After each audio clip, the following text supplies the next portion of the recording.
Les spécialistes vous parlent sur SOS Docteur TV. Bienvenue pour ce nouveau numéro. Nous sommes avec le professeur Sena Amouzou.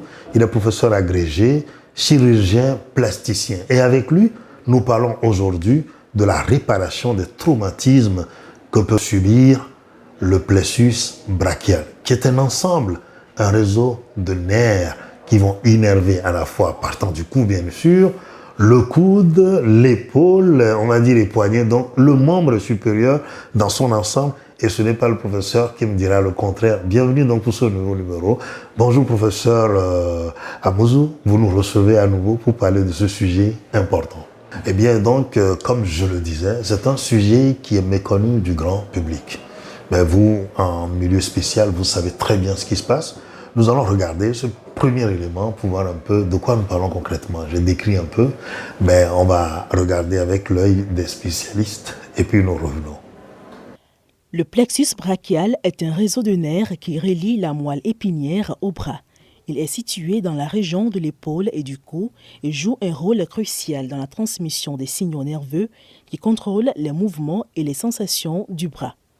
Il se trouve dans la région de l'épaule et du cou, précisément entre la colonne vertébrale et le bras.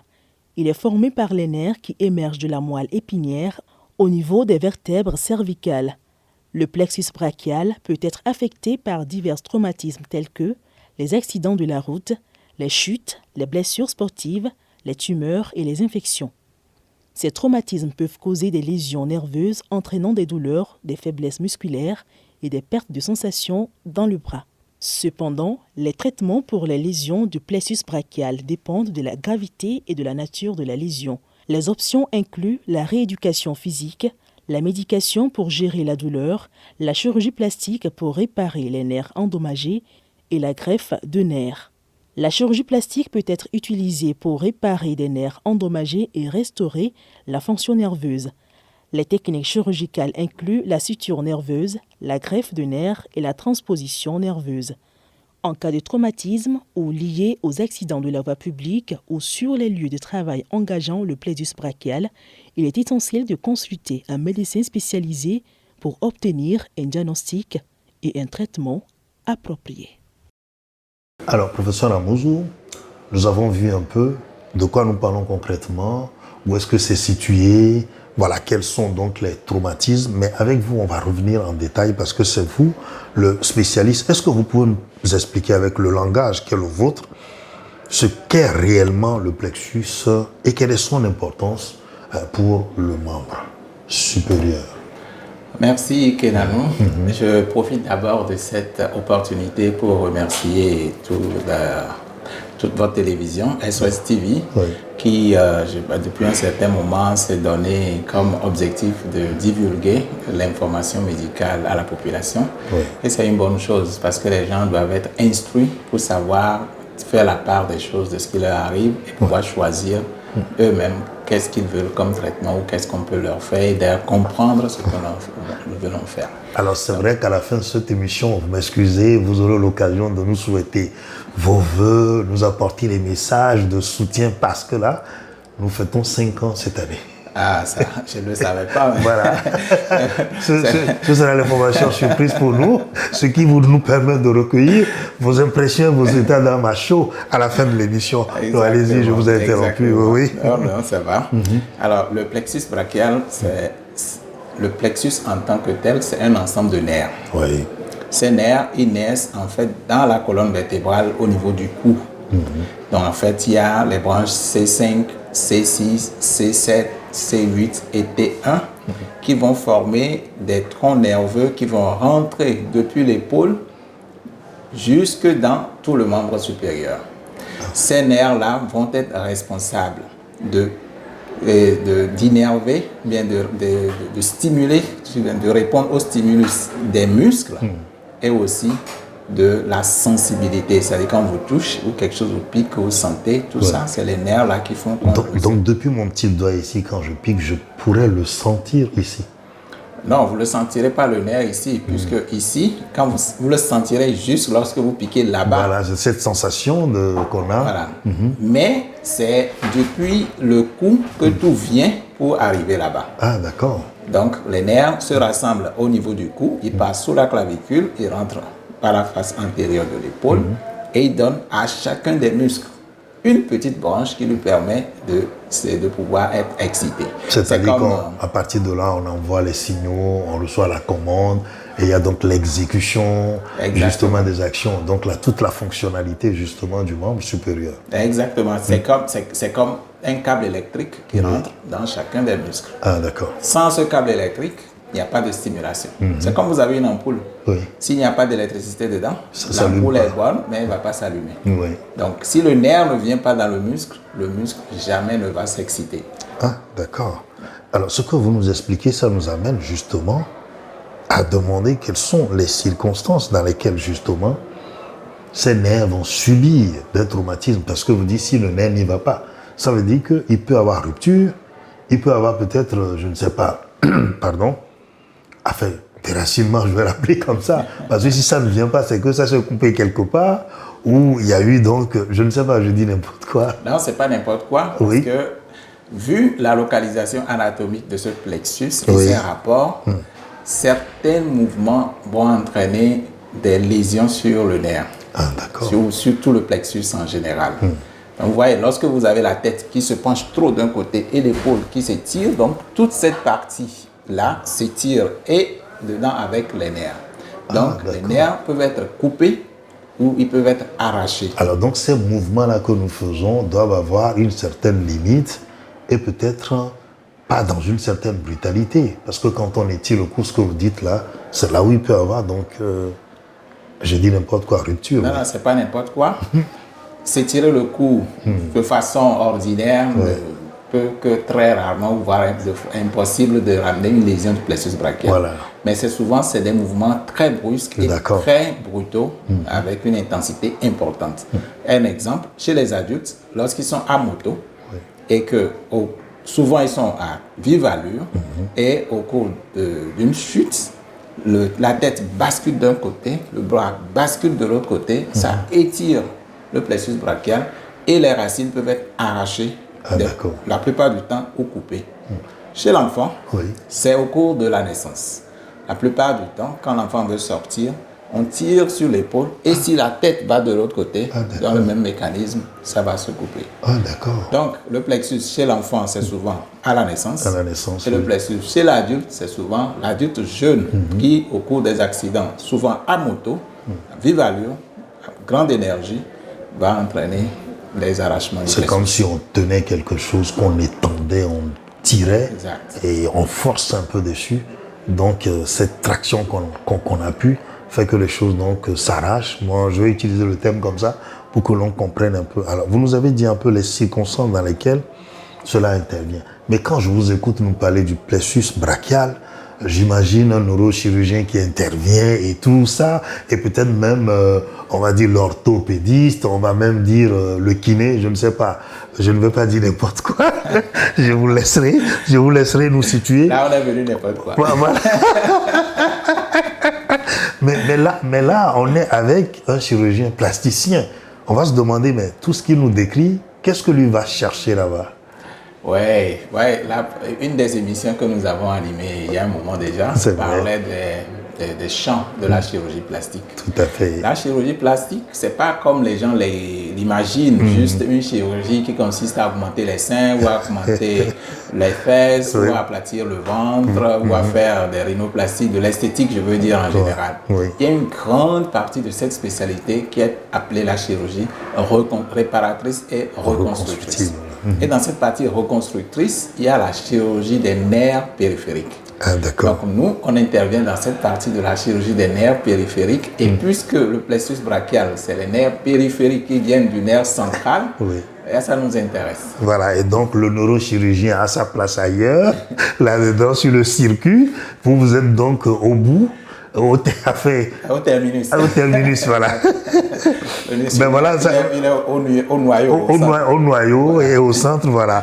Bon, c'est vrai, l'orthopédiste, je dis, le kiné, on va voir où est-ce qu'eux, ils interviennent. Parce qu'après aussi, c'est important de le savoir. Parce que quand on est en train de parler des nerfs, on va se demander ce que le chirurgien plasticien va chercher. Alors, le plus souvent, quand ce traumatisme, ce que vous avez décrit, arrive, c'est la réparation, c'est la reconstruction, c'est ce que vous êtes en train de dire. Moi, je mets les deux ensemble. Ça répare et ça reconstruit. Voilà, donc on est d'accord. Il n'y a pas de n'importe quoi. Non. Alors, dans ce cas justement, quels sont les types d'interventions qui sont les vôtres propres? Alors, je vais clarifier d'abord ceci. Quand on a une lésion du nerf, Oui. quand le nerf est coupé, le nerf, c'est l'une des structures de l'organisme dont on parle dans sa cicatrisation de régénérescence. C'est-à-dire que le nerf régénère en entier comme il était avant. Alors, qu'est-ce qui se passe? C'est que si vous coupez un nerf à ce niveau, par exemple, la partie qui est reliée à la partie centrale, qui est le cerveau, vit. Oui. La partie qui est détachée, qui est périphérique, ne va pas vivre. Donc la partie centrale, c'est elle qui va pousser jusqu'à remplacer toute la partie périphérique. C'est comme un serpent qui à un moment donné laisse sa peau et sort. Donc, un tout petit peu, mais le serpent il laisse sa peau, mais ici il est coupé en deux et il régénère. Il refabrique progressivement. Voilà. C'est pour ça que ça prend du temps. C'est comme les racines donc d'un arbre. Exact, qui poussent et qui vont s'étendre. Voilà. Ça prend du temps. Donc si vous voulez, ça fait même quelque chose de l'ordre de 1 cm chaque jour, il pousse. Il pousse jusqu'à aller atteindre le nerf, voilà. le muscle, voilà. Ou la peau, ou la structure qui va être... reprendre sa place où c'était avant. Exact, exact. Donc, quand on a une lésion du plexus brachial, on a 2 catégories de patients. On a ce qu'on appelle les plexus précoces. Dans le plexus précoce, le patient est arrivé aussitôt que l'accident s'est passé. Ah, d'accord, c'est-à-dire subitement quand on ramasse, sinon on prend la personne, on l'amène, c'est qu'il faut qu'on agisse tout de suite. Exactement. À ce niveau, on sait que puisque la réparation ou la régénérescence du nerf prend du temps, il faut la réparer assez tôt pour que le muscle qui est censé être innervé continue d'être vivant jusqu'à ce que le nerf lui revienne. Ah, d'accord. Parce que si le muscle n'est plus bon, je vais dire comme ça, ou la plaque entre le nerf et le muscle dégénère, le nerf peut arriver, mais le muscle ne fonctionnera plus. Oui, parce que normalement, celui qui reçoit la commande et agit doit être vivant aussi. Exactement. Doit pouvoir être vraiment réceptif et réactif, voilà. Exactement. Donc, les plexus précoces, ce sont les plexus pour lesquels on les a vus tôt. On sait que quand on répare le nerf, ces nerfs-là vont pouvoir aller jusqu'à pousser et rentrer dans le muscle et continuer. Et le muscle sera resté vivant en attendant. Garde sa fonctionnalité. Il y a ce qu'on appelle le plexus tardif. C'est-à-dire qu'on a vu la personne après 3 mois ou après 6 mois. Dans ce cas, on sait que si on répare le plexus même à ce niveau, le nerf va pousser, mais jusqu'à ce qu'il arrive au niveau du muscle, il est peut-être trop tard. Donc, le muscle ne va plus pouvoir travailler. D'accord. On fait donc une chirurgie palliative. Et quand je parle de 6 mois, c'est jusqu'à 1 an, jusqu'à 6 ans, jusqu'à 20 ans. Il y a toujours quelque chose à faire. Il y a toujours quelque chose, même si ce n'est pas la totale, il y a toujours quelque chose à faire. Même si on arrive quand même à rattraper quelque chose. Mais le meilleur résultat, c'est qu'on a vu la personne tôt. Et là, on essaye de réparer les nerfs. Et cette réparation de nerfs se fait souvent, normalement, c'est de la microchirurgie. C'est-à-dire de la chirurgie qu'on fait au microscope avec de très petits instruments, de très petits fils, des cols, et plein de choses pour pouvoir prendre le nerf. Si le nerf est coupé en 2, on peut les mettre bout à bout. Des fois, ça ne peut pas venir parce qu'ils se sont étirés. On va prélever des greffons nerveux, c'est-à-dire des nerfs dans d'autres parties du corps pour venir greffer la partie qui manque. Alors, dans ce cas, c'est où vous allez prélever le muscle? La plupart parce que du j'ai temps, prévu vous poser cette question, j'y vais en même temps. La plupart du temps, on peut les prélever au niveau de la jambe. Parce qu'il y a des nerfs à la jambe qui ont une certaine sensibilité, mais qu'on peut enlever sans créer de dommages. Ah, d'accord. Donc, on prélève souvent au niveau de la jambe. Parce qu'il faut le même type de tissu pour reconstruire, c'est-à-dire que le nerf en question, si on va prendre une autre partie, ça ne correspond pas. Exact. On ne peut pas prendre un muscle, un tendon. Même si c'est sur la même personne, le même individu, le même organe. Ouais. Il faut que ce soit du nerf. De nos jours, il y a la bio-ingénierie qui a développé un certain nombre de matériaux, matériels, on en reparlera, qui permettent de remplacer les greffes, mais le greffon humain a encore plus de potentiel que tout ça réuni. Ouais, bien évidemment, puisque c'est le même environnement, on va dire, c'est les mêmes conditions, voilà, c'est les mêmes, on va dire, constitutions, même si on imite, forcément que la copie peut peut-être dépasser parfois l'original, mais ce ne sera pas forcément la même chose. Et donc, voilà ce que vous faites. Et ça, vous le faites ici au Togo, professeur Amouzou? Nous le faisons au Togo. Il y a beaucoup de choses qui se font au Togo dont les gens ne sont pas au courant. Et dans ce cas, très vite, on a pris, c'est-à-dire que la route pour aller ailleurs, traverser les frontières, alors qu'ici au Togo, le professeur Amouzou et certains de ses collègues peuvent reparer tout ça. Et ça, au CHU Sylvanus Olympio, donc on a une panoplie de spécialités, des gens qui sont sur place, qui font ce travail-là et qu'on ne sait pas. Et ça aussi, le docteur Tifi se fait donc le devoir, d'accord, à la fois morale, intellectuelle, de pouvoir quand même donner de la visibilité aux spécialités que nous avons chez nous. Alors, quelles sont les complications ou les risques qui peuvent découler de cette intervention, ou peut-être de ce manque de prise en charge précoce par rapport au plexus brachial, dans les circonstances que vous nous avez décrites à l'instant? Ok. Bon, je parlais tout à l'heure de la chirurgie du nerf, où je prenais un nerf, où je prenais un nerf. Oui, pour venir, voilà. Des fois, on est obligé d'aller chercher un autre nerf quelque part pour venir mettre sur un nerf qui est coupé. Par exemple, on détourne un nerf qui a une fonction et on le ramène dans le plexus quelque part. Sans que là-bas, il n'y ait pas de problème. Handicap. Toujours, le leitmotiv, c'est qu'on ne doit pas créer plus de problèmes là où on prélève que là où on est en train de réparer. Voilà. Donc, le résultat doit en valoir la peine. Dans les plexus tardifs, on ne peut plus faire la chirurgie des nerfs. Donc, on fait beaucoup de chirurgie. C'est là qu'interviennent souvent les orthopédistes, où ils vont faire soit fusionner des articulations, c'est-à-dire bloquer des articulations dans une position qui est compatible avec une certaine activité de la vie, ou transférer des tendons qui ont une fonction qu'on peut sacrifier pour venir faire une fonction qui pour nous est plus importante. Et donc dans les deux cas, c'est que on va compenser quelque part ce qu'on a perdu en se disant que de l'autre côté, on ne crée pas un trou. Exact. Chez nous, on dit qu'il faut déshabiller Pierre pour habiller Paul, mais Pierre ne doit pas devenir nu. Il faut le c'est-à-dire on estime que si les deux avaient des sous-vêtements au départ, on peut sacrifier le sous-vêtement de Paul, mais n'empêche qu'il garde quand même une tenue sur lui. Exact. Se retrouve pas. C'est un peu comme si vous perdez les quatre vis de votre pneu de secours. Voilà. Donc vous pouvez arracher un partout et venir le mettre là-bas. Et vous en reste 3. Mais la roue ne sortira pas. Non, vous y arriverez quand même à la maison et vous chercherez après. mais au moins, c'est-à-dire qu'on a gardé une certaine fonctionnalité du membre supérieur dont il est question, et c'est ça le but normalement. Alors, oui, allez-y. Oui, et pour en venir aux complications, puisque la question était là quand je parlais encore de J'étais en train de la relancer comme ça, voilà. Alors, ces complications, je dirais d'abord que, puisqu'on n'a pas parlé exactement de comment ça se présente et tout, ces complications, c'est d'abord les complications immédiates. Quand le plexus est traumatisé et quand les nerfs se coupent, ça veut dire que le mouvement n'est plus là. Donc, ça peut être total, c'est-à-dire que tout le membre c'est figé, voilà, ou bien c'est branlant. Voilà, est devenir paralysé, ne bouge pas, tout le membre est immobile. Paradoxalement, dans ce genre de plexus, la personne décrit une douleur. Il dit qu'il a mal dedans, alors que le nerf ne vient pas dedans.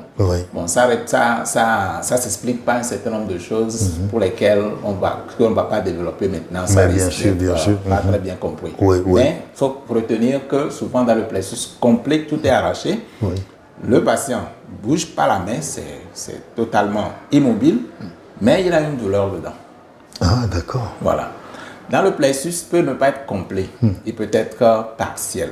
C'est-à-dire juste j'avais parlé des 5 racines. Oui. Ça peut être 2 racines, 3 racines, 4 qui sont rompues ou arrachées et les autres sont là. Donc, une certaine mobilité est encore gardée. Maintenue. Donc, on va voir que peut-être que c'est les doigts qui bougent ou peut-être c'est l'épaule qui bouge et les doigts ne bougent pas, ou c'est peut-être le coude qui bouge et les doigts ne bougent pas. Ça peut être sélectif comme ça. Il y a beaucoup de présentations qu'on peut voir. Donc, immédiatement, c'est ce qu'on peut avoir. Chez les adultes, souvent, comme c'est des arrachements, tout s'arrache, ils ont le poids collé au corps comme ça. Okay. Ça ne bouge pas. Et quand ça continue, des jours que ce n'est pas réparé, les muscles qui ne reçoivent plus d'innervation commencent à s'atrophier. Okay. Donc, ces muscles diminuent de volume et deviennent flasques. Ouais. Donc, quand vous le regardez tout de suite, le patient, vous voyez par exemple que ici l'épaule a la bonne forme et ici l'épaule est aplatie. Ouais. Donc, ça se voit tout de suite. Ça, c'est que c'est pas réparé. C'est visible. Ça, c'est visible. Et quand ça continue, après, on peut avoir des ptoses. C'est comme des luxations. C'est-à-dire, par exemple, votre épaule, il est tombant. Il ne peut plus travailler. Bon, c'est comme si c'était luxé. Et dans ces cas, il y a des chirurgies qu'on fait. Les orthopédistes peuvent faire une fusion de l'épaule, plein de choses qu'on peut avoir.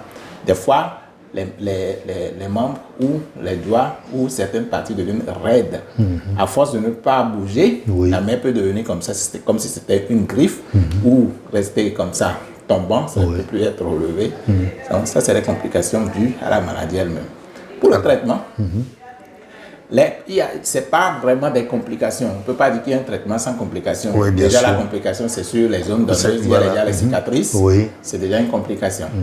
Mais ce qu'on doit souligner le plus, c'est que la chirurgie nerveuse est une chirurgie compliquée et difficile. Et les résultats peuvent ne pas être ce qu'on espère. Parce que le nerf, à l'intérieur du nerf, c'est toute une cartographie. Quand le nerf arrive, il y a cette partie qui va aller à l'épaule, cette partie qui va aller au bras, cette partie qui va aller au coude, ainsi de suite. Et le nerf descend comme ça et distribue. Il y a cette partie qui assure la sensibilité, qui n'assure pas la motricité, tout ça. Quand le nerf est coupé et que vous le rétablissez, surtout si vous ne maîtrisez pas très bien la cartographie nerveuse, vous ne savez pas remettre bout à bout les parties qui sont responsables de la motricité et d'autres parties qui sont responsables de la sensibilité ou d'autres parties qui sont destinées à cette partie et non à cette partie. Alors c'est comme, disons, une bobine. On a pris l'exemple de la voiture ou bien la boîte à fusibles où quand, on va dire, un fil électrique quitte une partie, va sur un fusible ou un manot, je dis n'importe quoi, bien précis. Et quand dans la réparation, on va prendre un autre fil pour mettre ailleurs, ça peut créer des soucis. Exactement. C'est pour ça que des fois, on peut arriver à avoir ce qu'on appelle des co-contractions. Normalement, si vous avez des muscles qu'on dit antagonistes, c'est-à-dire qui font des mouvements contraires, quand l'un se contracte, l'autre doit être se relâcher normalement. Mais tu vas voir que c'est possible que les deux se contractent au même moment. Donc, alors que l'architecte, enfin Dieu, pour nous, avait prévu justement une fonctionnalité de façon dans des sens opposés pour qu'il y ait équilibre.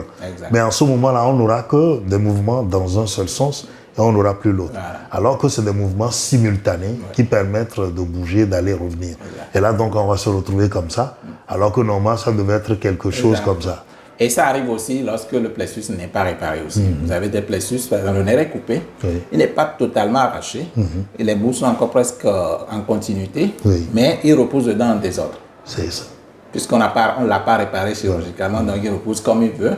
Et du coup, on peut avoir aussi ce phénomène de co-contraction et de désordre dans le pouce. Alors, ce que vous dites, est-ce que le traitement, vous le faites seul ou justement, s'il faille qu'un orthopédiste ou un neurochirurgien intervienne, j'imagine que c'est un travail d'équipe pour assurer justement qu'il n'y ait pas ce mélange, d'accord, de fils sur d'autres bouts. Pour la chirurgie nerveuse, c'est un travail de notre spécialité. Mais il y a beaucoup d'autres choses dans le plexus qui nécessitent l'apport d'autres spécialités, notamment les orthopédistes. Des fois, le bras est dans une position et on veut le tourner dans l'autre position, dans ces moments où le muscle est totalement contracturé, où l'articulation est totalement raide, on est obligé d'aller tourner l'os lui-même. On casse l'os, on le tourne et on le refixe par exemple. Ah, c'est là où les orthopédistes vont intervenir par exemple dans ces genres de chirurgie là où on est obligé de fusionner une articulation parce qu'elle ne peut plus être utilisable ou on n'a pas assez de nerfs pour en donner à toutes les parties. Donc on fusionne certaines parties. Les orthopédistes vont nous aider aussi dans ça. Ah d'accord. Donc, quelque part, on est en train de se rendre compte que, justement, vous l'avez dit, un réseau de nerfs qui va quitter une partie, qui va énerver certaines parties du corps, et s'il y a arrachement, il y a rupture, vous intervenez, vous réparez, vous reconstruisez. Vous permettez justement aux nerfs, on va dire, de repousser comme les racines d'un arbre, comme je le disais à l'instant. Alors, c'est vrai que dans les traitements des individus, des sujets qui arrivent comme ça, il y a quelque part un parcours, c'est ce que vous avez décrit, hein. On va aller même dans les questions de rééducation. Alors votre travail s'arrête là, ou même dans le parcours là, vous intervenez à un autre niveau de la rééducation, de la réadaptation. Moi je... Non, il y a de la rééducation et il y a de la réadaptation. D'accord. La rééducation permet au départ de maintenir, par exemple, les articulations souples. Parce que si une articulation ne bouge pas, elle peut devenir bloquée, raide. Donc, si le kiné ne participe pas, bien que le nerf va pousser après, ça ne va pas travailler parce que l'articulation est déjà devenue raide, par exemple. Il y a des exercices que le kiné fait qui permettent de garder le muscle tonique.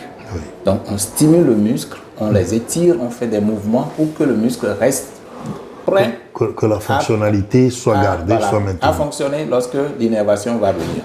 Ce qui m'amène à expliquer aux gens qu'en réalité, la kinésithérapie ne fait pas pousser le nerf dedans. Donc, ce n'est pas comme si tu as un plexus, avec la kiné, ça a récupéré. Non, si ça récupère, c'est que il n'y avait pas arrachement, rupture. Et la rupture n'était pas complète. Voilà. Et donc, ça a poussé dedans. Et le fait que la kiné a gardé les articulations souples et les muscles dans un bon état, ça a repris et c'est bon.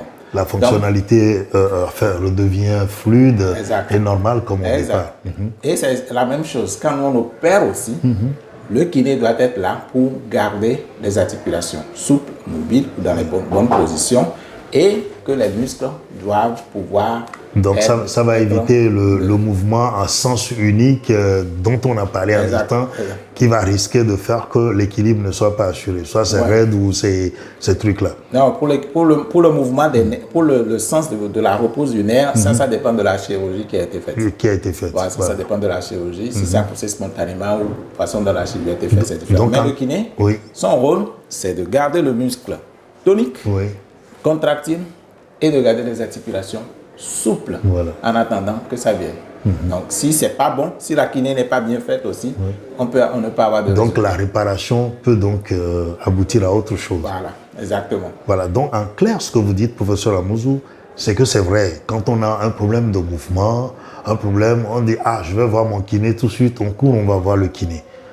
C'est pas une mauvaise chose en soi, mais là, au kiné aussi de déterminer qu'en fait, on est en face d'un traumatisme du plexus brachial et qu'on revienne voir peut-être le chirurgien plasticien, discuter avec lui pour qu'en fait la réparation soit faite, la reconstruction soit faite, afin que la fonctionnalité qui serait maintenue aussi aille dans le sens qui serait indiqué pour en fait le rebranchement, je vais appeler ça comme ça.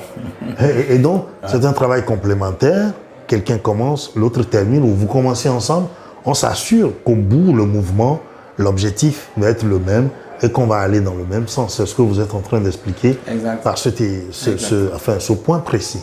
C'est exact, puisque pour certains patients, on autorise que le kiné fasse de la kiné pendant 1, 2, voire 3 mois pour qu'on voit s'il ne va pas reprendre certains mouvements parce qu'on n'est pas sûr ou on pense que tous les nerfs ne sont pas coupés et qu'il peut y avoir de la reprise. Pour certains même dont la lésion nerveuse n'est pas très grave au départ, ils peuvent récupérer totalement comme si de rien n'était. C'est souvent le cas chez les enfants.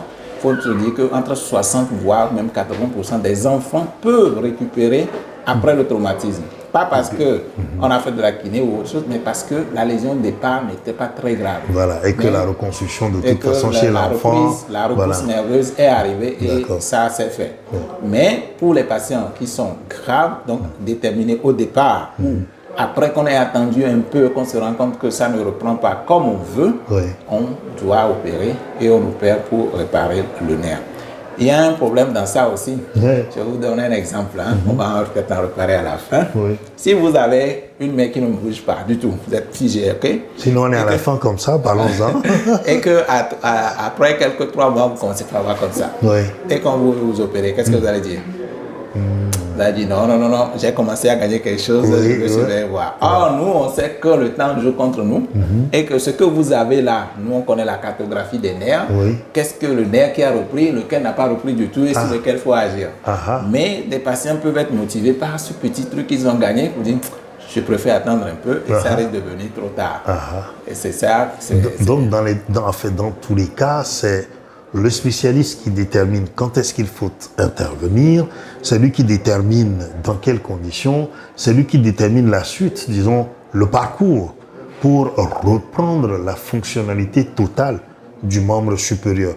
Parce que là, il est question du membre supérieur, le temps joue contre nous, nous allons revenir. Après avoir fait le tour des autres spécialités, on ira voir l'orthopédiste, on ira voir également le kiné pour être plus complet sur la prise en charge des traumatismes du plexus brachial, professeur. Mais je le disais en début d'émission, nous sommes à la fin. Vous avez sûrement un message à l'endroit des populations, mais après, vous nous direz vos sentiments sur la naissance, l'évolution et les perspectives de SOS Docteur TV qui fête ses 5 ans. Nous allons incorporer ça à cette émission. Ok, merci Kelano. Vous savez, pour le message est clair.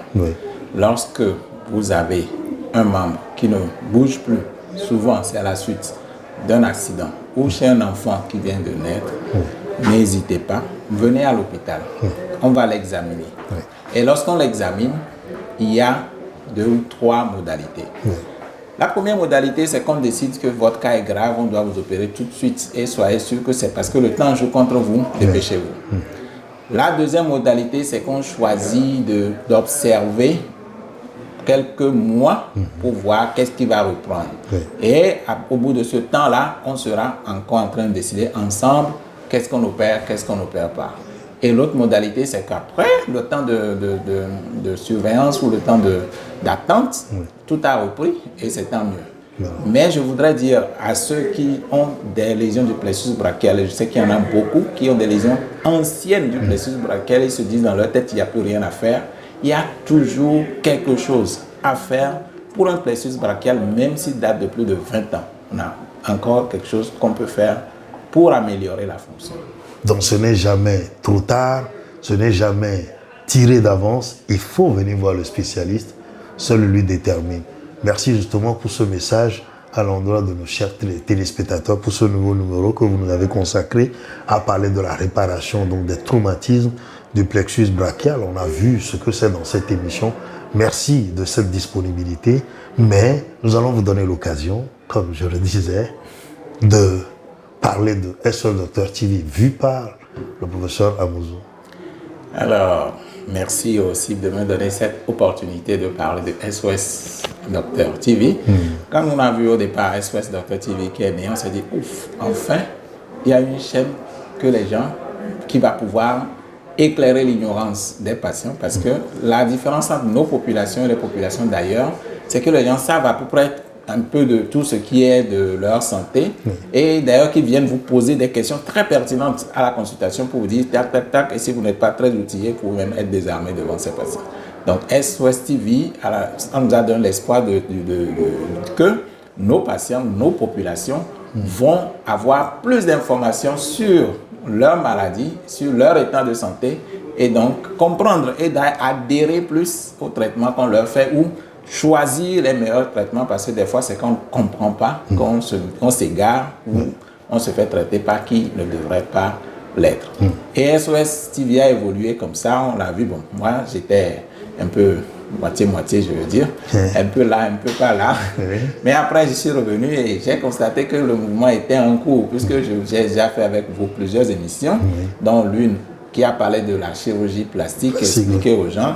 Et j'ai eu des feedbacks des gens qui ont aimé cette émission. Ils disent, on a compris un peu ce que c'est que la chirurgie plastique. On pensait juste que c'était pour la beauté et tout ça. On ne savait pas que vous pouvez traiter les brûlés, vous pouvez traiter les plexus brachiales, vous pouvez traiter les plaies et autres choses. Ben, c'est la partie méconnue de cette spécialité et tout ça. Donc, bravo et merci pour cet accompagnement que vous nous faites, parce que vous accompagnez le corps médical à enseigner, et nous on est des enseignants, on a le devoir d'enseigner les étudiants, d'enseigner la population sur les thématiques bien précises. Donc vous nous aidez à faire ce devoir-là et on est content. Je pense que c'est une collaboration qu'on doit maintenir, soutenir pour qu'elle aille. Aujourd'hui c'est 5 ans, on veut fêter 10 ans, 20 ans, 50 ans et plus. Voilà.